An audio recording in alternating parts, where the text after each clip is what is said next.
Well, very good morning to you. After my last video, here is the replacement for the New Holland. And it's a Claas 420 with the low profile cab.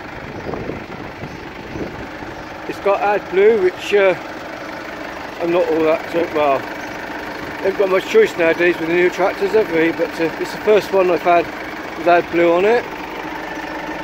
So, yeah. So far, very pleased with it. Goes in all the sheds.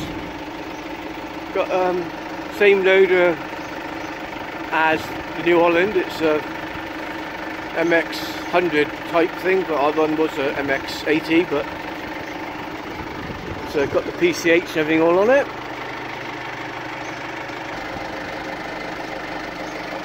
It's got the mat system on it for taking the loader on and off. Makes it a lot easier. All one lot. Self-leveling with PCH.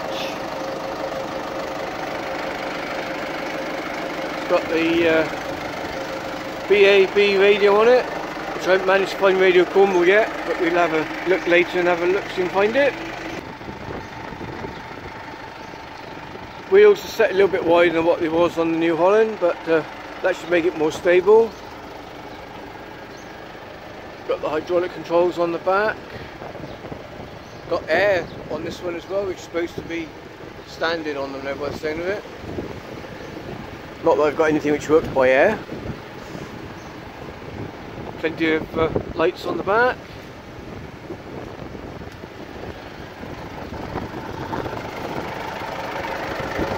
Supplied by Hamleys, for the truth. Got the passenger seat, very important. Got the joysticks for the load all on the armrest,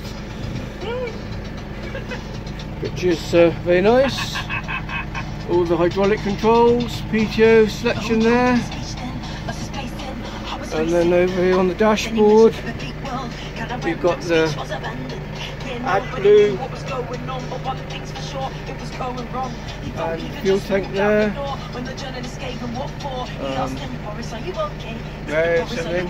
Oh, you've got a sunroof, so when the loader's up in the air you can look through there, which might be handy. So yeah, the Claas 420.